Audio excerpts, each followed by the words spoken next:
지난 이야기, 신규 군대의 감격적인 철승에 이어 또 한 번의 기습작전을 계획하는 구스타프, 그리고 류이천에서 드디어 맞게 된 명장들 구스타프와 발렌슈타인이 격돌한다. 구스타프가 원하는 건 하나였습니다. 차라리 대회전에서 한 번에 붙어서 한 번에 끝내버리자. 한 방에 붙고 끝내자. 발렌슈타인은 충분한 신뢰할 만한 병력이 올 때까지 어떻게든 회전을 회피하는 게 목표였습니다. 수경지로 잡았던 데가 리첸 마을인데 여기서 이제 안전체로 수비를 준비하고 나머지 구축. 파텐하임을 부르게 됩니다. 그렇죠.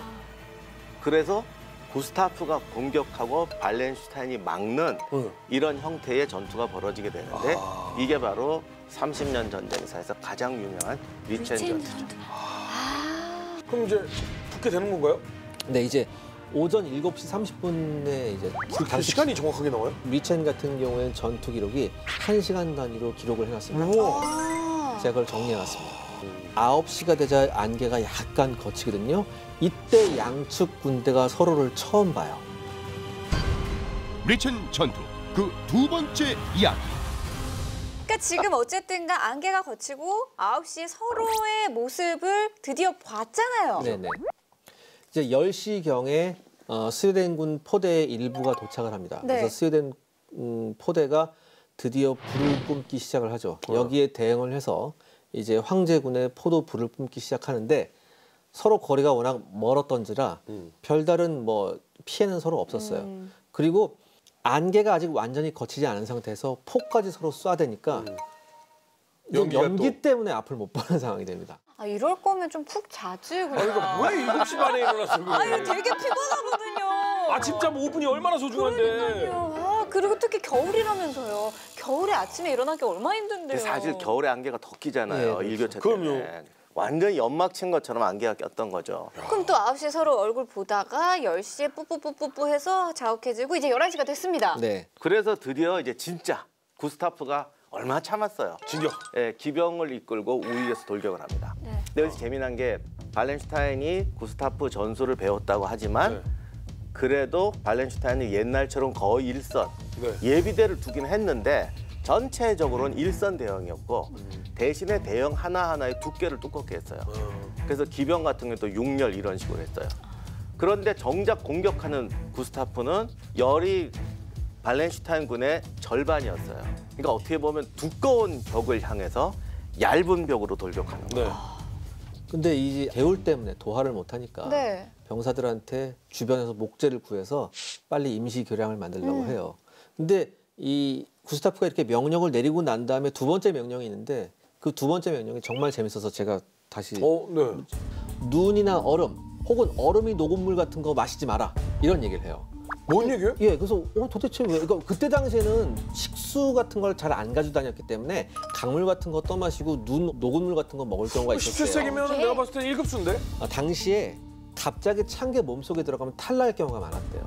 그러니까 전투 직전에 갑자기 이렇게 차가운 걸 먹음으로 해서 전투력을 상실하지 말라고 계속해서 끊임없이 병사들한테 돌아다니면서 구스타프가 얘기를 했다고 하더라고요. 여기서 그 스웨덴 포병들이 다시 한번 빛을 발하는 게 도랑 바로 앞까지 대포를 갖다 놓고서 그 황제군의 머스켓병들을 대포로 저격하는 이런 방법을 씁니다. 그래서 그 한 열이 대포 서너 방에 그대로 쓸려나가는 이런 상황이 벌어지게 되죠.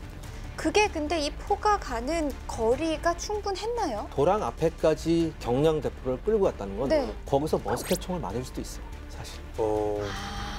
그리고 요 틈에 스웨덴군의 보병 여단이 건너가려고 했는데 이번에선 다시 반대편 황제군 쪽에서의 일제 포병 사격이 시작됩니다.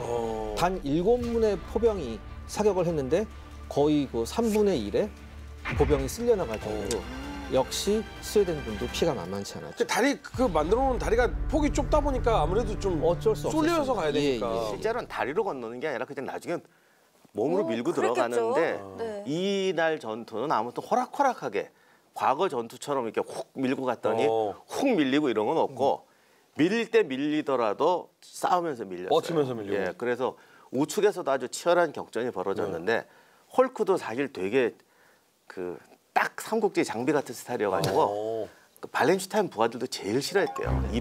입을 열면 욕, 지나가면 주먹. 술 먹으면 때리고. 그런 이런 사람이 어떤 뚝심은 있잖아요. 그래서 뚝심으로 버티는데 스웨덴 기병이 그래도 밀고 가서 야금야금 홀크 군대를 격파하면서 우익에서 스웨덴군이 이제 거의 걔들을 밀어버리고 중앙을 위협하게 되고 중앙에서도 기자님 말씀하신 대로 악전고투 끝에 스웨덴군이 점차 도랑을 넘어서 중앙으로 이제 진격하게 되죠. 도랑 근처에서도 이제 황제군의 포대가 있었는데 이 황제군의 포대를 지키고 있던 약 400명의 머스킷 사수가 있었습니다. 이 400명의 머스킷 사수가 스웨덴군 머스킷병 거의 비슷한 일개 이제 중대 규모하고 네. 그야말로 맞짱을 뜨게 되는데 여기서 스웨덴의 머스킷 부대가 황제군의 머스킷 부대를 격파합니다. 그러면서 도랑 근처에 있던 그러니까 여기서 착각하시면 안 되는 게 지금 황제군은 주요 포대가 풍차가 있어요. 근데 풍차가 아니라 도랑 근처에 있던 황제군의 포대가 스웨덴군한테 점령이 되면서 스웨덴군은 1차 목표를 달성하게 되죠.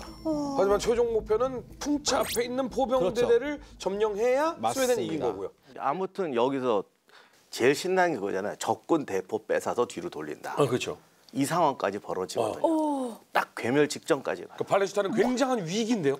방금 말씀하신 대로 이 발렌슈타인을 위협하는 것은 누구였냐면 스웨덴군의 베르나르트의 청생 여단과 작센군이었습니다. 이들은 그래도 착실히 전진을 해서 그 앞까지 다 갔는데 역시 대포가 무서운 게 그러니까 대포 일제 사격에 보병이 못 버텨요.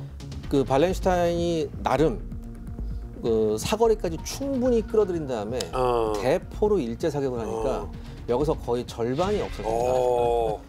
아니 지금 불과 30초 전만 해도 그럼 이제 스웨덴군이 힘을 가세해서 발렌슈타인과 어떻게 하나라고 했더니만 근데 지금 발렌슈타인도 정말 만만치 않네요. 스웨덴군의 우측, 그러니까 구스타프군의 중앙군과 우측군은 밀고 올라간 거고 네. 지금 발렌슈타인군은 안 밀리고 지금 버티고 있는 건데 그래도 위험하죠. 왜냐면 지금 측면이 뚫리게 생겼으니까. 자, 근데 여기서 중요한 건 뭐냐면은 베른하르트와 구스타프의 협공이 중요한 겁니다. 그래서 협공을 하면 오히려 생각보다 쉽게 발렌슈타인을 잡을 수 있어요. 네. 그리고 그 협공은 파펜하임이 돌아오기 전까지 해야 됩니다. 여기서부터 약간 생각이 어긋나지기 시작하는 거죠. 그러니까 이때 발렌슈타인이 그런 머리는 되게 기발난 작전이었는데 마을에 불을 질러버려요. 그 300가구 겨우 상생했는데 그 마을에 또 불을 질렀어요. 근데 마을에 불을 지르니까 아마 바람의 방향을 봤던 모양이에요. 그 연기가 도랑 쪽으로 흘러가면서 전선을 덮어버립니다. 그러니까 아까 기자님 말씀대로 협공 타이밍이 중요한데 연기로 덮어버리던데 갑자기 안개까지 또 피어올라요. 다시. 그래서 전선이 다시 혼돈의 도가니에 빠져버리죠. 그러니까 이게 혼돈이 왜냐하면 이게 우리가 지금 뭐 불이 나서 연기가 나서 뭐 안개가 꼈으면 공격당하고 있는 입장에 있는 황제군이 훨씬 유리하지 않을까라고 생각할 수 있지만 네. 황제군도 방금 교수님께서 말씀하셨듯이 혼란의 연속이 황제군 소속의 크로아티아 기병이 있었는데 이 크로아티아 기병이 연기가 너무 많고 혼란스러우니까 단독으로 후퇴를 해버립니다. 잠깐만 이거 어디서 많이 보던 장면인데 가면서 봐. 보통 다른 나라 군대가 퇴각을 할 때는 우리 편 보급품 가지고 퇴각하는데 얘네가 도망가면서 보급품만 안 가지고 왔는데 황제군 전체의 대열을 흐트러뜨리고 비켜봐! 이렇게. 그러니까 오히려 치열한 공격을 받아서 약간 주춤했던 이 베르나르트의 부대한테 찬스가 생기게 됩니다. 이 베르나르트가 다시 황제군을 밀어붙이려고 공격을 시작을 합니다. 이때가 12시 즈음입니다. 그러면 겨우 버텨내고 있고 잘하고 있던 발렌슈타인 앞에 있던 짝센 베르나르트 쪽이 드디어 찬스를 잡은 거네요. 네. 그래서 발렌슈타인 코앞까지 왔는데 역시 발렌슈타인은 보통 인물이 아니었습니다. 왜요? 아까 제가 말씀드렸듯이 뒤에 강력한 기병 예비대를 하나 가지고 있었거든요. 예비대가 있었지. 이 기병 예비대가 나와서 베르나르트의 보병야단을 다시 한번 격파합니다. 그러니까 거의 뭐 후다닥닥 후들고 맞아서 여기서 후퇴하게 돼요. 근데 이 전투가 시작하게 된 게 파펜하임이 이제 우리 겨울 나자라고 하면서 가는 도중에 구스타프가 그걸 알고 그렇지. 돌격을 한 거잖아요. 구스타프 오는 걸 알고 파펜하임을 다시 불렀고. 오는데 언제 와요? 기록에 따라서 여러 가지가 있는데 일단 제가 중점적으로 찾아본 기록에는 바로 그 시점 12시쯤에 도착하는 걸로 나와 있어요. 도시락 빼더라 왔구나. 분명히 7시 반부터 출발한 걸로 알고 있거든요. 여러 가지 설이 있습니다. 뭐 12시에 도착했다, 3시에 도착했다. 근데 저희가 12시 설을 믿는 이유가 뭐냐면 파펜하임의 전체 부대가 도착한 게 아니었고 아하. 파펜하임의 전체 부대는 3시에 도착한 게 맞고요. 파펜하임은 가장 빠른 기병만 데리고 12시에 돌아왔다는 설이 유력합니다. 최정의 돌격 부대가 왜냐하면 파펜하임이 돌아왔다는 기록이 여러 군데서 증명이 되고 있습니다. 그러니까 아마 이게 전선이 너무 길고 네. 끝에서 끝이 안 보이고 그러다 보니까 이게 상황 전달되고 하는 상황에서 그냥 왔대더라 이 소리만 그래서 이 전해드리는 리첸 전투가 조금 기록은 많은데 거예요. 시차가 좀 있다고 그러더라고요. 아니 근데 헐크 쪽도 밀리고 있고 중앙 군대는 이 앞선 포병대대를 뺏겼고 지금 발렌슈타인이 밀릴 뻔하다가 예비대대를 써서 겨우 막았고 이 와중에 파펜하임이 딱 도착한 거잖아요. 여기서 파펜하임의 등장은 황제군으로 하여금 사기를 크게 올리는 역할을 그러겠죠. 그러면서 잇따라 황제군한테 좋은 일이 생깁니다. 아까 도망갔던 크로아티아 기병들이 네, 다시 와요? 보급품을 가지고 다시 옵니다. 어쩌고 보니까 빈손으로는 못 가겠고 야 이거 뒤에서 가져오더라고 내가. 이제 발렌슈타인은 파펜하임에게 지금 최대 위기가 좌익에 있으니 좌익으로 가라고 파펜하임한테 얘기를 해요. 헐크를 도와라. 예. 근데 문제는 아까 말씀드렸듯이 완편 기마대가 아닙니다. 아 파펜하임의 그렇죠. 보병대는 네. 아직도 오 있는 상황이었고 네, 네. 일부 기병대만 끌고 온 상태에서 여기서 파펜하임이 오바를 합니다. 네? 병력이 적은데 예. 엄청난 분노로 돌진을 하는데 제가 지난 시간에 잠깐 말씀드렸듯이 파펜하임은 갑옷을 벗겨보면 총 맞은 데만 7군데. 맞아요. 예. 그다음에 전체적으로 칼 맞은 상처까지 하면 100군데가 넘는데요. 네. 하여간 뭐 얼굴에도 십자형터 있고 뭐 예, 이런 역전의 용사인데 내 저 2단 개신교들을 용서하지 않으리라는 얘기를 하면서 무모하게 돌진을 해버립니다. 여기서. 네. 근데 그 앞에 스웨덴군의 머스켓 병사들이 일렬로 가지런하게 정렬을 하고 있는 아하, 상태예요. 기다렸군요. 지금 이 우익 쪽이 헐크가 밀린 이유가 스웨덴이 가장 자랑하는 그 이열이 바꿔가면서 네. 머스켓 장전, 돌격 장전 이게 있는 부대 앞으로 네. 말 타고 그냥 뛰어간 거예요? 네. 그래서 거기 당시에 기록에 보면 이렇게 돼 있죠. 파펜하임의 갑옷이 되게 유명했대요. 그래서 누가 봐도 파펜하임이라고 알 수 있는데 호련히 느린 걸음으로 파펜하임이 말을 타고 나왔다. 그래서 사람들 다 믿지 않는데 누구도 쏠 생각을 못 하고 있었는데 갑자기 어디서 번개 같은 소리가 나더니 수십 발의 총소리가 울렸고 바로 파펜하임이 말에서 떨어졌다는 아이고. 기록이 있습니다. 아이고 뭐야? 아, 주인공처럼 등장했는데 그러니까 영화에서처럼 탁 뛰어나갔는데 총 맞고 쓰러졌다는 거잖아요. 그게 옛날 기병대 같으면 밀고 나갔죠. 네. 근데 처음에도 말씀드렸지만 구스타프는 기병 중간중간에 보병 머스켓병을 넣어놨는데 요게 공격할 때 적이 일제 사격할 때 제압하는 것도 위력적이지만 밀릴 때요. 밀려올 때 적 기병이 추격해올 때 얘들이 빠바방 해갖고 진격을 저지시키는데 기가 막힌 효과를 봤거든요. 그러니까 파펜하임이 그렇게 안개 속에서 나타나서 나를 따르라 하면 보통 같으면 도망가야 그렇죠. 되는데 이 또 보병들이 지금까지 전투 한두 번 해봤냐고. 그러니까 사실은 떴다 그러고 그냥 갈긴 거지.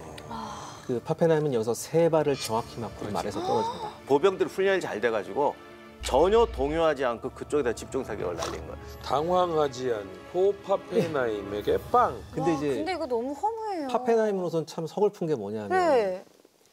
총을 3발을 맞고 떨어졌는데 자기한테 달려오는 건 그 자기 기병대에 있는 나팔수 1명밖에 없었어요. 나머지 자기 그렇게 믿었던 모든 기병 부하들은 주랭랑을 칩니다. 자기만 남겨놓고서. 그래서 이 나팔수가 끝까지 파펜하임을 일으켜 세워서 말에 태우려고 해요. 말에 태우려고 하는데 파펜하임이 얘기를 합니다. 이 얘기가 남아 있어요? 형제자매 여러분, 하나님께서 여러분을 불쌍히 여기시기를 빕니다.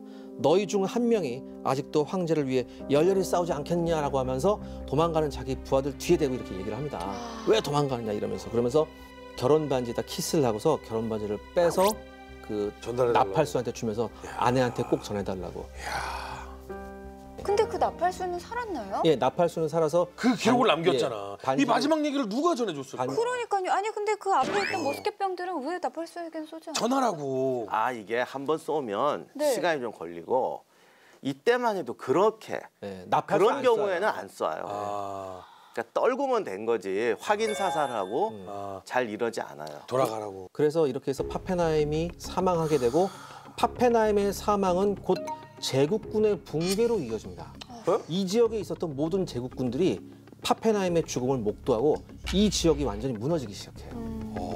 그만큼 큰 영향력을 끼치던 사람이었구나. 네. 아, 참 근데 너무 험해요. 원래 전쟁이요. 사람 죽는 거 다 허무해요. 근데 진짜로 뭔가 12시에 굉장히 기가 막힌 반전이 있을 거라고 생각했는데 12시에 도착 기가 막히게 하셔서 전사를 하셔가지고. 이게 전선이 좌익과 우익의 협조가 중요하잖아요. 네. 안개는 꼈지. 네. 파펜하임 도착해서 혼돈이 일어나지. 이게 구스타프 같은 사령관은 계속 부대를 뛰어다니면서 지휘를 하는데 하여간 이런 감각은 있었던 것 같아요. 이때가 승부처라든가 뭐 저쪽에서 뭔가 불길하다든가. 그래서 좌익이 승부처라는 걸 깨닫습니다. 그때 베르나르트랑 발렌슈타인이랑 일진일퇴 공방전 하고 있을 때니까. 네. 그래서 안 오던 좌익으로 달려왔어요. 그때 이제 그 스코틀랜드 연대가 포위돼가지고 막 네. 쩔쩔매고 있는데 탁 바람처럼 나타나서 또 뭐라고 한마디 합니다. 근데 이때 사람들은 그래도 순진해가지고 그지 황제가 한 번 떠서 한 10초만 떠들면 그래도 뭐가 확 바뀐대요. 황제가 지켜보고 있다. 그럼 이 발렌슈타인 예하에는 우수한 기병 지휘관이 많았습니다. 그 중에 또 한 명이 이제 피콜로민이라는 기병 지휘관이 있어요. 피콜로민이요? 예, 피콜로민이요. 드래곤볼에 나오는 피콜로민. 왜 설마 했습니다 정말. 거기에서 따온 이름이에요. 아니거든요. 원작자가 여기에 훌륭하게 전쟁을 하셨던 피콜로민을 따서 피콜로 종족을 진짜입니까? 여기 팩트 체크해야 됩니다. 나라면 이 그래서요? 피콜로미니가 대단한 게 뭐냐면 기병을 이끌었음에도 불구하고 보통 이제 가까운 거리에 기병이 보병하고 배치돼 있으면 네. 총 맞을까 무서워서 어떻게 못 하거든요. 그렇죠. 근데 이 피콜로미니는 꿋꿋하게 15분가량 스웨덴군 보병 앞을 휘저으면서 버팁니다. 이 정도로 용감한 사람이었어요. 이 피콜로미니가 드디어 구스타프의 부대하고 마주치게 되는데 사실 아까 말씀드렸듯이 구스타프가 이끄는 스웨덴 기병은 도랑을 건너서 어떻게 가야 되는지 계속 고민을 하고 있었거든요. 한 줄로 지나갈 수 있는 아주 좁은 풀밭길 하나를 발견을 합니다. 구스타프가. 그래서 이 구스타프가 오케이. 여기를 통해서 가서 우리가 베르나르트를 지원하자라는 생각을 하게 되죠. 근데 이게 어떤 그 불행의 시작인데 네. 워낙 소수가 갑니다. 구스타프하고 그다음에 스몰란드 기병 일부 부대만 가요. 그다음에 몇몇 근위대하고 이렇게 가기 시작했거든요. 근데 가다가 방금 말씀드린 피콜로미니의 기병 부대들하고 맞닥뜨리게 되죠. 막 이게 연기도 많이 끼고 뭐 안개도 껴있고 이러니까 네. 사실은 눈앞이 잘 안 보이는데 그 길을 발견하고 막 달려갔더니 딱 마주친 거예요. 네. 근데 훨씬 피콜로미니의 기병 부대의 숫자가 훨씬 많았어요. 많았겠죠. 그다음에 아까 말씀드렸듯이 피콜로미니의 기병 부대는 대부분 흉갑 기병이었고요. 구스타프의 기병은 경기병이라고 할 수 있는 기병이었죠. 황제하고 친위대 몇 명만 갔는데 이게 사실 뒤로 돌아가야 되는데 이미 경고를 했었대요. 너무 용감하게 싸우고 선두에서 싸우기 시작하면 그러니까 이 전투하기 전에도 신하들이 자꾸 뭐라고 그러냐면 과감한 행동을 하기 시작하면 점점 그것도 이제 중독이 된다는 거예요. 그럴수록 죽을 확률은 높아진다는 거죠. 그래서 제발 이러지 마라. 제발 이러는데 너희는 왜 전장에서 나를 밀어내려고 하느냐. 그러다가 이날 정말 무모하게 말이 쉽지 왼쪽에서 오른쪽까지 전투 중인 부대 앞으로 가로지러 간다는 게. 그러니까 이렇게 싸우고 있는데 이 사이로 지금 간다는 거잖아요. 더군다나 이때 부하들이 뭐라고 했냐면 아직 건너오지 않은 기병들이 많으니 걔네들이라도 건너오고 난 다음에 가자고 조금 했어요. 기다렸다 근데 가시지요. 그 구스타프 같은 경우에 지금 베르나르트가 저렇게 위험에 빠진 상황에서 내 짐이 나가서 짐의 얼굴을 한번 보여주기만 하면 분명히 훅 그쪽에서 바뀌는데. 바뀔 것이다라고 했는데 여기서 이제 피콜로미니의 기병들하고 부딪히게 되고 거기다 안개는 꼈으니 안 보이거든요. 근데 안 보일 때 어떤 사람은 겁을 내고 어떤 사람은 더 용감해. 그 인간이 딱 그렇잖아요. 앞이 안 보이면 무모해지든가 겁을 내든가. 더욱 놀라운 건 이때 되는 게 없기에. 구스타프를 따라가던 기병이 8명이었습니다. 그러니까 몇 명 되지도 않는 그러니까요. 상태예요. 그리고 여기서 또 참 그나마 구스타프인지 못 알아보면 좋을 텐데 그러니까요. 구스타프가 예전에 폴란드하고 러시아하고 전쟁을 하면서 왼팔을 한번 다쳐요. 그래서 왼팔을 잘 못 움직여요. 그러면서 구스타프의 버릇이 그때부터 뭐가 나오냐면 갑옷을 안 입어요. 갑옷을 안 입고 코트를 입은 다음에 가슴에 이렇게 검은 동판 하나 이렇게 딱 있는 코트를 입게 되는데 이 동판도 많은 전투를 시달리나 보면서 이 동판에 불에 탄 흔적이 있다고요. 근데 이때 황제군이 뭘 아냐면 구스타프를 알아보는 방법은 하나다. 동판에 있는 코트를 입고 있는데 이 동판이 불에 탄 흔적이 있으면 그건 구스타프라고 이런 소문이 나 있었어요. 아니나 다를까. 불에 탄 동판이 있는 코트를 입고 있는 거예요.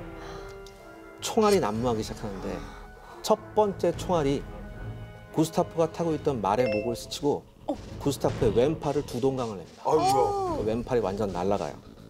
예전에 총이 그 정도의 위력이 있었어요? 가까운 데서 썼습니다. 그러니까 이렇게 되니까 구스타프가 주춤할 수밖에 없잖아요. 그러니까 구스타프를 따라다니던 예전엔 뭐 스테이블 마스터라고 해서 이제 말잡이가 있었나 봐요. 왕의 말잡이. 이 왕의 말잡이가 위험하니까 구스타프 말을 자기가 뛰어내려서 구스타프 말을 잡고 후퇴를 하기 시작했어요. 근데 여기서 다시 한번 피콜로미니의 기병들이 사격을 하기 시작합니다. 그 다음에 그 중에 한 명이 구스타프를 알아보고 여기 왕이 있다라고 소리를 쳐요. 그때 암호가 버드였대요. 새. 버드. 여기 새가 있다. 이런 암호가 있었어요. 이게 그 신호였다고 하더라고요. 그러니까 이제 큐라시어, 그러니까 황제군의 큐라시어들이 달려오기 시작합니다. 그래서 총을 또 쏘기 시작하죠. 가장 치명적인 총탄이 등에 박힙니다. 이 등에 박힌 총탄이 왼쪽 등에 들어가서 오른쪽 갈비뼈 쪽으로 나옵니다. 거의 몸에 대고 쌌다 그러던데. 예. 그래서 말에서 구스타프가 떨어지죠. 떨어진 상태에서 나머지 또 흉갑 기병들이 가서 레이피어를 뽑아서 마구 찔러댑니다.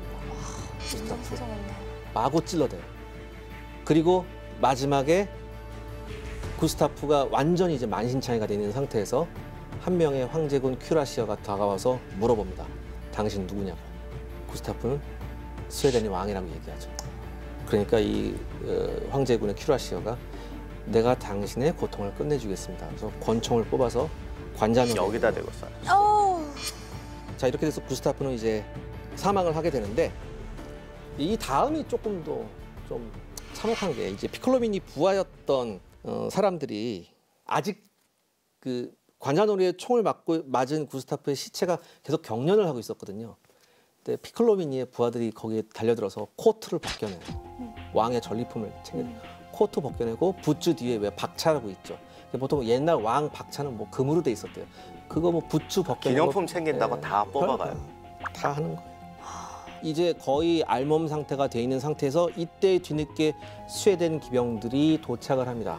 이렇게 되니까 피콜로미니의 기병들은 구스타프의 시체를 방치한 상태로 전면 후퇴하게 되죠.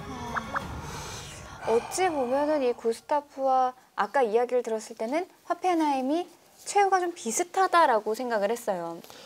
기록에 따르면 네. 둘이 비슷한 시기에 사망을 했다고 나와 있습니다. 아, 지금 다른 곳에서 네. 시간적으로는 비슷한 시간에서 결국에는 무모하게 조금 더 나가다가 비슷한 최후를 맞게 됐는데 어떻게 어떻게 보면 구스타프- 총하고 대포가 나온 시절에 기병의 용기, 이것도 구세대의 용기예요, 사실. 하면 안 되는 거죠. 그러니까 예. 차라리 만약에 그때 부상 때문에 갑옷을 안 입었었는데 갑옷을 입었으면 그래도 좀 어떻게 좀 살 수 아니면 있지 좀 재빠르게 옷을 바꿔서 입었거나 했으면 좀 어땠을까? 아니 근데 그거를 할 정도면 이분의 도전하지 자존심은 않았죠, 그쵸? 그거를 할 사람이 아니었던 거고 사실은 지금 현재 보면 오히려 발렌슈타인 쪽이 조금은 불리하다라는 생각이 들었었어요. 왜냐하면 다른 건 다 비슷해도 중앙포대를 뺏겼었으니까. 근데 구스타프가 나가지만 않았으면 전투에서 이길 것 같았는데 지금 구스타프가 사망했다는 것 자체가 왠지 이제 전선이 무너질 것 같다는 생각이 좀 드네요. 이 얘기 들으면 결국에는 스웨덴 군대의 사기는 그럼. 떨어지기 마련 아닌가요? 사기가 떨어지는 것뿐만 아니라 실질적으로 위기도 다가옵니다. 12시 반경에 구스타프의 죽음의 소문이 퍼지면서 스웨덴군의 사기가 떨어지기 시작하죠. 그리고 실질적으로 그 스웨덴군 중앙에서 악몽 같은 일이 펼쳐집니다.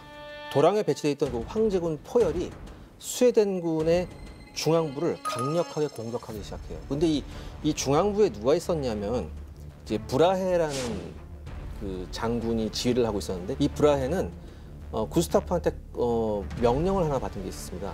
절대로 먼저 사격하지 말아라. 그리고 최대한 황제군 앞에서 갈 때까지 기다렸다가 단 한 번의 일제 사격을 하라는 명령을 받아놓은 상태였었어요. 근데 사실 이런 명령을 받았다고 하더라도 현장 상황에 맞게 좀 유연하게 그래야죠. 대처하면 그래야죠. 되는데 이 사람은 고지곳대로 고지시켰구나. 예, 고지곳대로 요걸 아 좀, 이름도 예. 뭔지 불안하더라. 불안해.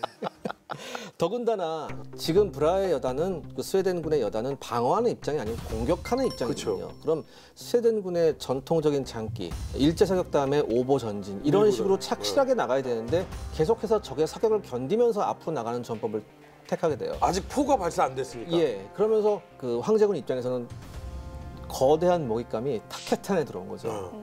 여기서 일제 사격과 포병 사격으로 완전히 스웨덴 중앙군이 괴멸하게 됩니다. 아유. 더군다나 이때 브라에는 자기 자신도 심각한 부상을 당해요. 네. 그 다음에 그 발렌슈타인이 좀 무서운 게 저는 발렌슈타인이 그렇게 군사적 그 어떤 창의력이나 군사적 지휘 능력은 그렇게 높지 않다고 봤는데 이번 리첸 전투를 보면서 좀 생각을 바꿨습니다. 마지막까지 가장 강력했던 기병 예비대를 끝까지 붙들고 있다가 스웨덴군의 중앙이 붕괴된 이 시점에서 이 강력한 예비 기병대를 양쪽으로 나눠서 양쪽을 치게 만듭니다. 여기서 대학살극이 벌어집니다. 이제 가운데 중앙포병부대 브라에가 무너지면서 네. 이젠 예비대가 나가도 된다. 일이 이렇게 되니까 1차적으로 최전선에 투입했던 스웨덴군 1선 부대가 전부 다 전멸하는 사태가 발생했고요. 이제 칼자루는 황제군의 손에 넘어간 거죠. 근데 여기서 이제 좀 놀라운 일이 벌어지긴 하죠. 스웨덴군은 항상 예비대가 있거든요. 네. 예비대가 다시 또 들어가서 막아요. 근데 이게 항상 예비대가 들어가고 일선이 무너질 때 이게 지휘관이 잘해야 되는 게 네. 잘못하면 엉켜요. 그렇죠. 이게 제일 기술적으로 잘하는 거는 예비대가 나가주면서 깨진 부대를 뒤로 모아서 아예 뒤에 너무 도망가 버리거든요. 그렇죠. 그러니까 로마군처럼 중앙에 넣어버려요. 뒤로 빼는 게 아니라 이동거리가 너무 길어지니까. 네. 그래서 내가 도망가다가도 여기하고 요 사이로 가는 거예요. 거기서 재집결을 합니다. 그러니까 이걸 잘해야 재반격이 되거든요. 네. 근데 예비대가 스웨덴은 항상 이걸 잘해요. 네. 그리고 왼쪽에 있던 작센군, 베른하르트가 지휘하는 작센군. 근데 베른하르트는 작센 바이에른 공작이지만 구스타프 밑에서 종군하는 구스타프 신봉자였어요. 그래서 이 뒤에도 스웨덴군에서 맹활약을 하는데 베른하르트 보고 후퇴하자고 그래요. 완전히 지금 기자님 말씀 기병 예비대가 돌비켜 오니까 네. 그때 베른하르트가 안 물러납니다. 그리고 예비대를 점검하면서 버텨요. 이때 지금까지 전쟁에서 늘 도망치던 작센군이 도망을 안 쳐요. 그러니까 역시 사령관하고 훈련, 대응 이런 게 중요한가 봐요. 구스타프가 연설했잖아요. 도망치지 말라고.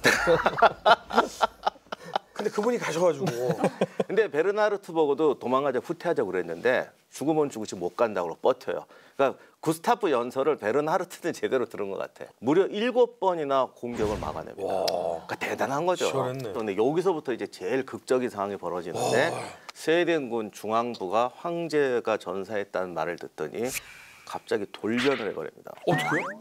앞으로 밀고 나가기 시작해요. 그 전에 이게 있었어요. 그 전에 아까 제가 모두에 말씀드렸듯이 스웨덴군의 즉 개신교 측의 예비대를 쥐고 있던 게 크니프 하우젠이잖아요. 크니프 하우젠이 이 사람 역시 대단히 무서운 인물이에요. 전선에서 지금 급하니까 예비대를 보내달라고 했는데 이 사람이 판단하기엔 이렇게 찔끔 저렇게 찔끔 예비대를 보냈다가는 안 되겠다고 생각해서 끝까지 예비대를 쥐고 있었어요. 그 다음에 왕이 죽었다는 소문이 예비대까지 퍼지기 시작하는데 거기서 크니프 하우젠이 이런 말을 합니다. 왕은 오직 부상만 입었다. 온전하게 지휘를 하고 계시다라는 얘기를 합니다. 그리고 바로 결정적인 예비대를 투입하게 되죠. 단 한 곳에 집중해서 투입하게 됩니다. 가운데로. 네.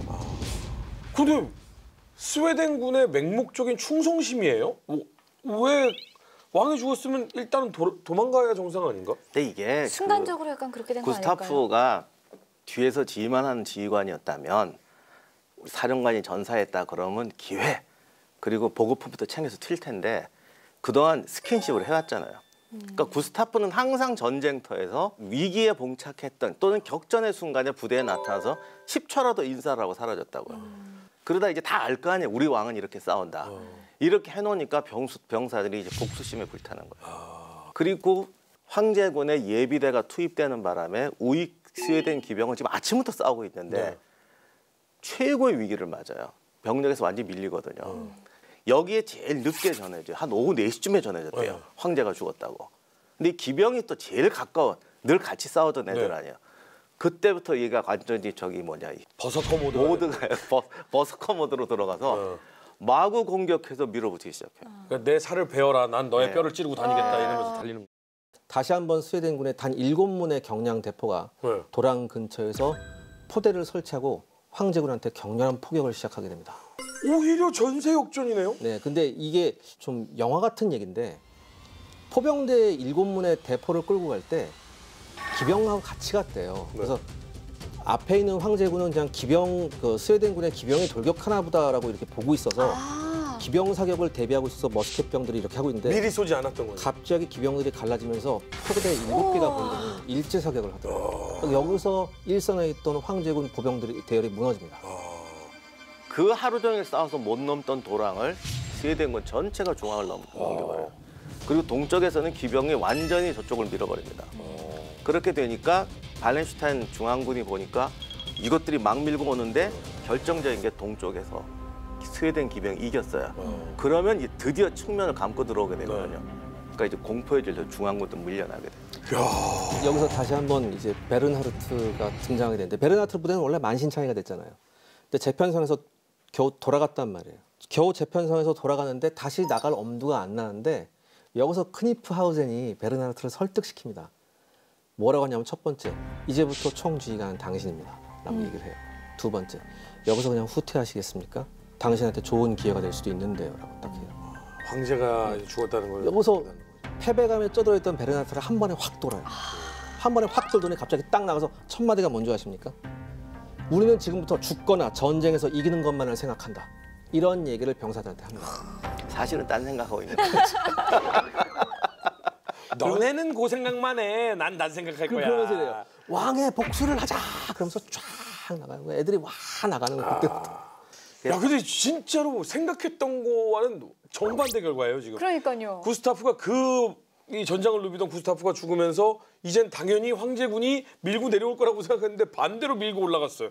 제가 거듭 말씀드리지만 스웨덴군에서는 가장 냉철한 생각을 가지고 있던 크니프하우젠이 뒤에서 예비대를 쥐고 있었다는 게 결정적이었을 거예요. 그러면 이제 와르르 이제 황제군 무너지고 이제 스웨덴군이 덮쳐버리는 겁니까? 발렌슈타인은 막 처음엔 도망가던 아군을 보고 믿기질 않았대요. 그래서 그걸 어떻게 막으려고 그랬는데 막아지나. 흐름이 가버려요. 그 바람에 본인까지 부상을 당해버려요. 이제 마지막으로 이제 베르나르트가 밀고 오니까. 이때 스웨덴군이 얼마나 악이 바쳤냐면 네. 보통 머스켓병들 백병전 안 하잖아요. 그렇죠. 이땐 머스켓병들도 개머리판을 휘두르면서 칼을 뽑아들면서 백병전에 뛰어듭니다. 와, 이거 봐. 이거 사람들이 아니라니까. 이렇게 되니까 황제군에 있던 머스켓병들이 머스켓을 내던지고 도망가요. 이때부터 그때 크로아티아군이 보급팀 이것도 가져가야지. 잠깐 비켜봐. 주인 없지. 아니 그러면은 결국에는 우리의 예상과는 달리 스웨덴군의 승리로 승리네. 전투는 네. 끝나나요? 이 전투의 결과로 피콜로미니도 5군데 상처를 입고 완전 만신창이가 되고 대부분의 황제군 주요 지휘관들이 전사합니다. 발렌슈타인은 운 좋게 총에 맞았는데 멍만 들었다고 해요. 네? 허벅다리에. 그러니까 아마 총알이 힘 떨어진 총알이 날라왔나 보죠. 그 멍만 들었고 그다음에 제가 이때 당시에 전투는 포대가 점령되면 끝이라고 했지 않습니까? 저녁 때 무렵에 풍차에 배치되어 있던 황제군의 모든 포대가 스웨덴군한테 점령이 됩니다. 사실 여기서 엄청난 타격을 입어요. 왜냐하면 이길 듯 질 듯 이길 거라고 하다가 상대가 덮치니까 주요 지휘관들이 다 전사해버리고 사실은 이때 무질서하게 도망쳐가지고 스웨덴군이 쫓아갔으면 거의 박살날 판이었는데 아침 7시에 시작했잖아요. 그렇죠. 거의 오후 4시, 5시에 끝나니까 10시간을 싸워. 탈진을 해갖고 뭐 스웨덴군 그리고 스웨덴군 자체 피해도 어마어마했었기 때문에 일단 그렇죠. 뭐 전사 부상자만 거의 12,000이 넘어가는 상황이었기 때문에 쫓아갈 여력은 없었을 거고 재미있는 건 이제 발렌슈타인이 도망갔었을 때 저쪽 뒤에서 스페인 사절이 있었습니다. 스페인 사절을 만납니다. 발렌슈타인이. 스페인 사절이 물어봅니다. 전투가 어떻게 됐냐. 우리가 졌다라고 얘기해요. 그럼 다른 지휘관들은 어떻냐. 다 죽었다. 그럼 너만 살아나왔냐. 맞다. 그리고 다시 갑니다. 가던 길 가버려요. 이때부터 스페인 사절은 발렌슈타인을 지극히 의심하기 시작해요. 왜요? 전투에서 자기 혼자만 살아남았다는 거 아는 거예요. 전부 다 죽여버리고. 배신했다. 예, 자기 혼자만 살아났고 이 이후에 발렌슈타인이 보여주는 행보가 계속해서 뭐냐면 그래도 황제군의 모든 군권은 자기한테 있다고 계속 주장하는 상태가 나타나거든요. 그러니까 이제 더 이상 신뢰할 수 없는 거죠. 아니 근데 갑자기 여기에서 소름 끼치는 한 분이 생각나는 게 신성 로마 제국의 황제는 양쪽이 갈려 나갔으면 하고 반하고 있었잖아요. 아니 근데 그건 이겼을 때 아 이겼을 때 이기고 양쪽이 구스타프를 갈려야 완전히 되는데 쫓아내고 발렌슈타인도 전력이 한 절반 좀 없어지면 좋은데 반대 이건 상황이 그게 되는데. 아니기 때문에 골치 아프죠. 근데 진짜 오랜만에 도쿠멘터리 전쟁사 이 전투 중에서 진짜 말 그대로 치열했고 네. 우리도 앞뒤 상황을 예상하기가 어려웠던 전투였던 것 같아요. 네, 맞습니다. 그러니까 제가 왜 시간 단위로 했냐면은 전투 상황이 시간 단위로 바뀌어요. 그렇기 때문에 이렇게밖에 제가 정리를 할 수가 없었습니다.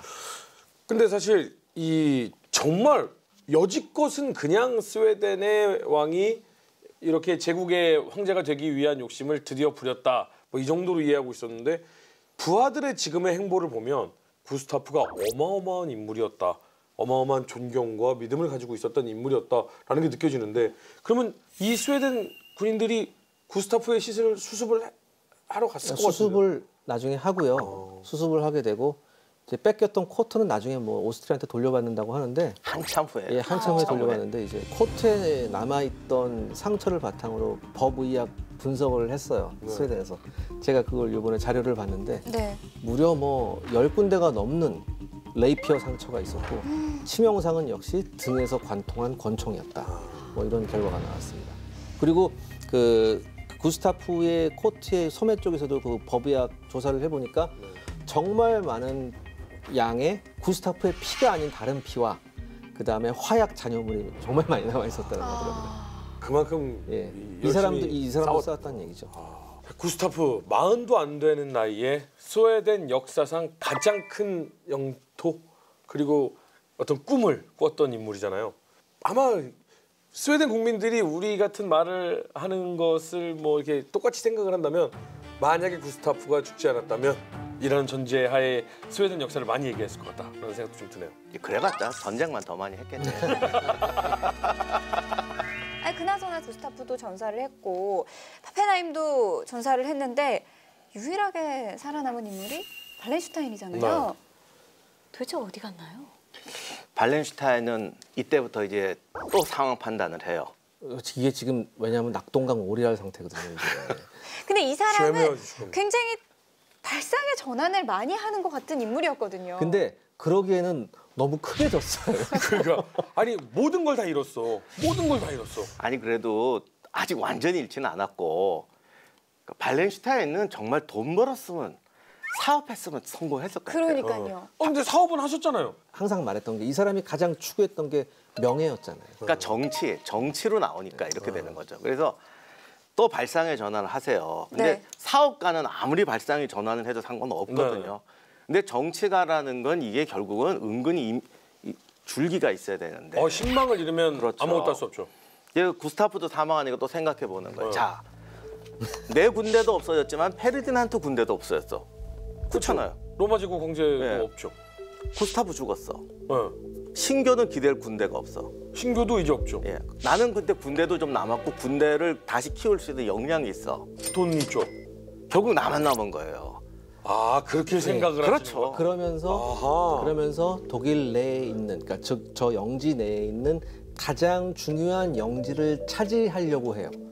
그 영지 우리가 항상 얘기했던 팔치를 차지하려고 발치를. 이때부터 여러 정치가들하고 협상을 하기 시작하는데 야, 이 모든 일의 30년 전 그 발치를. 예. 그런데 문제는 뭐냐면 문제가 있어요. 심지어 스페인, 그러니까 원래 스페인은 발렌슈타인을 상당히 지지했었거든요. 어느 정도였냐면 예전에 브라인펠트 전투 이전부터 발렌슈타인을 복귀시켜야 된다고 주구장창 밀어줬던 것도 스페인이었는데 이 시기가 이렇게 되니까 스페인도 발렌슈타인을 안 믿어줍니다. 만약 자칫 잘못해서 팔치가 발렌슈타인의 영제가 된다면 스페인에서 이탈리아를 통해서 네덜란드까지 이어지는 이 루트가 위협받을 수 있다는 생각까지. 간단히 말하면 전쟁 직전으로 돌아가는 거야. 그렇죠. 도로함이 타버려. 간단히 말하면. 그렇죠. 지금 딱 느낌이 그거예요. 딱 처음으로 되돌아가는 팔찌 때문에 시작한 거였잖아요. 다시 그 시작이야. 나를 입찰을 내놓고 나를 만족시키는 걸 내놔봐 이렇게 되는 거죠. 네. 아 발렌슈타인이. 그러니까 한결 같아요. 아, 발렌슈타인은. 야 니들 군대도 없고 돈도 없잖아. 난 다 있거든. 나 누가 어때? 나를 원해? 이렇게. 그러니까 작센의 베른하르트한테도 편지 보내요. 아. 심지어 스웨덴한테도 편지를 보냅니다. 그러니까 이게 욕심이 좀 크다, 발렌슈타인은. 네. 발렌슈타인이 가장 좋았던 건 여기서 스페인하고 손을 잡고 스페인에게 길을 열어주는 그 교도보 역할을 하면서 자기는 왕이 되면 제일 좋았던 거 아닌가요? 그 생각도 해봤을 텐데 그렇게 되면 또 독일의 모두를 적으로 돌리고 그리고 스페인이 얘를 안 믿어요. 그치. 그래서 이제 어쩔 수 없이 12월에 발렌슈타인은 보헤미아, 자기 고향 땅에 있는 대로 전부 다 퇴각을 하면서 이제 발렌슈타인은 한 번만 더 전투에서 패배하면 역사 속에서 완전히 사라질 운명에 처하게 됩니다. 그래서 이제 이것도 저것도 안 되니까 보헤미아를 먹으려고 그래요. 원래 보헤미아를 노렸어야 정상인 그러니까 이것도 또 원상 복귀예요. 어. 페르디난트 입장에서 보면. 너무 웃긴 거예요. 그래서 이 순간 이제 페르디난트가 열을 받아버려요. 네. 결국 얘는 내 암인 거야. 근데 그거를 이제 알았을까요? 예전부터 알겠는데 왜냐하면 당장 전투에서 쓸 수 있는 예비가 그렇죠. 없었으니까. 그런데 이제 구스타프가 죽으니까 자기 계산으로 보면 입찰가가 오른 것 같지만 사실 페르디난트 입장에서 보면 발렌슈타인 없어도 되는 상황이 돼버린 거야. 구스타프도 죽었으니까. 네. 근데 여기서 이제 발렌슈타인이 그나마 남아있는 건 군대 때문에 하나 버티는 건데 네. 두 가지 불행한 일이 벌어져요. 뭐요? 돈이 떨어집니다. 아니 발렌슈타인은 무기를 생산하는 공장 아니었어요? 아니, 발렌슈타인의 가장 큰 힘이 돈이었거든요. 생각을 해보세요. 테크트리 돌리는 것도 한계가 있죠. 더 이상 미네랄이 없어. 미네랄이 떨어졌어? 그렇죠. 일단 돈이 떨어졌고. 돈이 떨어지고 전염병이 돌아요. 전염병이 돌면서 병사들이 마구 죽기 시작해요. 근데 이때만 패스트까지 돌았대요. 예, 패스트가 돌았어요. 그래서 하나 남은 정말 유력한 오른팔 홀크마저 패스트로 죽습니다. 이렇게 되니까 부하 장군들이 이제 발렌슈타인을 신뢰를 안 하게 돼요. 그리고 결국 용병들은 돈만 쫓아가는 것 같지만 사실은 자기네 지휘관의 정치적 입지에도 되게 민감해요. 그러니까 예를 들어서 저 사람이 실력자니까 나중에 성공하면 나한테 땅 하나 떼주겠지 이렇게까지는 안 바라고 내가 돈만 바란다고 해도 용병 발렌슈타인쯤 되면은 정치적 입지가 있잖아요. 제가 팽당해버리면 나도 순식간에 반역자가 될 수 있어요. 그러니까 사령관의 정치적 지위에 민감한데 얘가 하는 짓을 보니 모든 사람한테 욕먹을 짓을 하고 있잖아요. 그리고 아무리 용병이라고 해도 이쪽은 일단 국교 용병이거든요. 네. 거기에 와 있는데 발렌슈타인이 노골적으로 보헤미아를 먹으려고 하면서 신교 측하고 이제 연락을 한다고요. 사실은 그거 되는 거였는데 그동안 쌓아놓은 죄 때문에 베른슈타인이 계속 망설여요. 이걸 믿어야 돼 말아야 돼. 이렇게 되니까 페르디난트가 어느 날 드디어 해임을 해버립니다. 근데 여긴 결정적인 게 부하 지휘관들이 이미 돌았다. 괜찮다 그래서 해임령을 때려버려요. 그 다음에 발렌슈타인이 크게 실수한 게 홀크하고는 대단히 친했대요. 네. 이게 홀크가 죽는 게 왜 크냐면 지금껏 우리가 얘기한 거 보면 부하들이 충성을 바치는 것 같잖아요. 사실은 돈하고 권력에 충성한 그렇죠. 거거든요. 인간적인 유대가 없어요. 네. 이 사람이 그 기자님이 늘 말하면 점성술 좋아한다고 예, 그러는데 점성술. 이 뭔가 큰일 하는데 점성술 좋아하는 사람들은 그 점성술하면 이게 어두운 데서 골방에 있어야 되잖아요. 사람들하고 교류를 잘 안 해 이 사람이 사실은. 그래서 홀크나 몇몇하고만 얘기하고 병사들하고나 중교 간부들하고 이게 없어요. 그러니까 끈 떨어지는 순간 애들이 인간적 유대가 없는 거예요. 그랬더니 본인이 더 불안한 거예요. 그렇지. 평소에 말도 안 하던 애들하고 내가 지금 친하게 지내려니까. 그러니까 더더군다나 여러 군데에다가 막 딜을 걸고 이러다 보니까 신뢰는 더 떨어지고 그렇죠. 악순환이네요. 그렇죠. 그리고 사실은 발렌슈타인 부대가 늘 한 군데 뭉쳐 있는 게 아니에요. 여기저기 나눠서 주둔하거든요. 모여라 그래도 모일 것 같지 않은 거예요. 그랬더니 자기 친위 세력만 데리고 베른하르트한테 가려고 갑니다.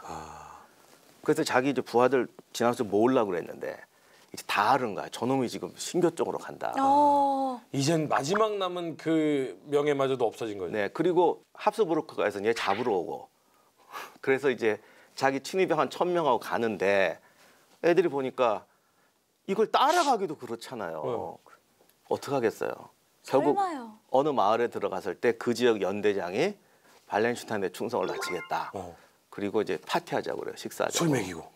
나 불안해요. 아니 뭐 불안할 거 없어요. 불안해. 뻔하지 뭐. 뻔하지 뭐. 밥 먹는 자리에서 들이닥쳐요. 그런데 발렌슈타인이 그때 거기 안 있었나 봐. 방에 있었대요. 방에서 양쪽 팔 붙들여서 끌고 나와서 뭐 죽었다 뭐 그런 얘기도 있고. 근데 또 대장은 아무나 못 죽이거든. 대장은 대장이에요. 예, 그래서 잠깐 뭐랄까. 여기서 중요한 게 있습니다. 대장은 또 영국 사람들이 죽입니다. 영국 걔네들은 갑자기 어디서 왔어요? 아니 그러니까 영국 죽여야 되는데 우를 가는 게 아니라 누가 들어간 거야. 얘들이 영국 애들이에요. 의회 승인 안 받아서 안 됐을 텐데 이거. 하여간 영국 용병은 사방에 있었는데 사파가 있지만 발렌슈타인이 방에 딱 들이닥칠 때 본인은 서 있었대요. 뭐 하느라고. 근데 이제 영국군 용병들이 들이닥치니까 처음에는 좀 폼을 잡았나 봐. 니들 뭐냐. 근데 보니까 이게 될 상황이 아니거든. 그래서 그다음부터는 좀 설득을 하려고 그랬대요. 근데 이게 순간이 정확하지는 않은데 근데 설득도 안 될 것 같은 거야. 그렇죠. 이게 그건 빌기 시작했대요. 그런데 그냥 그래서 죽을 때도 3단계로 순식간에 변하면서 돌아가셨다네요. 그게 참 차라리 그냥 그 공장 CEO 하면서 부와 명예와 그 군주까지 자리까지 다 차지하고 살았으면은 훨씬 더 이 말로가 좋았을 텐데. 마지막에 정말 처절해. 질질 끌고 나와서 부하들 다 죽였잖아요. 네. 홀에 탁 시체를 이렇게 놓고 얘는 대장이라고 제일 좋은 자리에 앉혀놨대 시체를. 그럼 그림을 그리나요, 요즘? 아니 그렇게 돼도 저쪽에 보여줘야지 우리가 이랬습니다. 그래도 왜냐면 얘를 나중에 죽인 애들 자기 받고 상금 받고 다 받아요. 그러면 부인은 계속해서 그냥 보헤미아에 살아? 그것도 페르디난트가 또 카톨릭 세계도 좀 그런 거 있어. 가족한테 연자는 잘 안 해요. 옛날 그 비잔틴 제국처럼 그 유교하고 조금 다른 게 그거예요. 부자 일체가 아니고 인간은 딱 개인이다 그래가지고 부인이나 자식은 무슨 죄가 있냐 그냥 네 행복하게 그대로 살아라 그냥 살게 해줬대요. 그래서 웨지우드 지난번에 소개했던 30년 전쟁 썼던 웨지우드가 발렌슈타인에 대해서는 정말 한 줄로 표현을 잘한 것 같아요. 그는 병적일 만큼 자기 중심적이었으나 천재의 날개를 달고 날아오르지는 못했다. 이 따지고 보니 CEO지 정치인은 못 될 사람. 맞아요. CEO로 했었어야 돼. 근데 참 그걸 안 했어. 기자님이 이 30년 전쟁 준비하시느라고 원서를 10권 넘게 읽으셨습니다. 좋아요. 2달 넘게 번역을 하시면서. 이런 분입니다. 그래서 이 30년 전쟁이 지금 또 이렇게 풍성한 이렇게 프로그램이 시간대별로 재밌었군요. 제가 그 2번 다시 안 하려고. 그렇게 공부를 하시고 30분은 욕을 하셔가지고 방송에 안 나가는 게 너무 안타까운 거죠. 안 하면 되지. 저희가 이상한 기자님이 이렇게 열심히 공부하셨기 때문에 30년 전쟁이 오늘로 끝인 줄 알았죠. 아직도 안 끝났다고요? 아직 절반밖에 안 지났어요. 아 진짜요? 네, 아직도 더 많이 남았어. 네, 도큐멘터리 전쟁사 30년 전쟁 이세영 기자님이 열심히 공부한 이유로 다음 주도 30년 전쟁 계속될 겁니다. 그 마지막 이야기 다음 주도 많이 기대해 주세요. 고맙습니다. 이거 30년이에요? 다음 이야기. 리첸 전투 이후 역사 속으로 사라진 명장 구스타프와 발렌슈타인. 구교와 신교 모두 지휘관의 부재로 인해 혼란에 빠지게 되는데 치열했던 30년 전쟁은 어떻게 마무리될 것인가? 이제 모두가 이제 재정 다 바닥나고 그러네. 싸울 능력이 없어요. 이제 진짜 모두가 다 그만하자 이제 많이 했다. 노가웃이 돼서 이제 휴전합시다. 야 그냥 내가 지금까지 판돈 이런 거 포기할 테니까 옛날로 돌아가자. 맞습니다. 이렇게 하는 거예요. 이 조약의 가장 중요한 내용이 뭐냐면 1627년으로 돌아가는 겁니다. 전쟁 나고 어려우면 사람 잡아먹는다는 얘기가 막 나오는데 무수한 증거가 발견돼요. 사람을 먹은 지. 목격자들이 30년간 이걸 했는데. 아, 되게 수준이 되게 심각했나 보다. 네.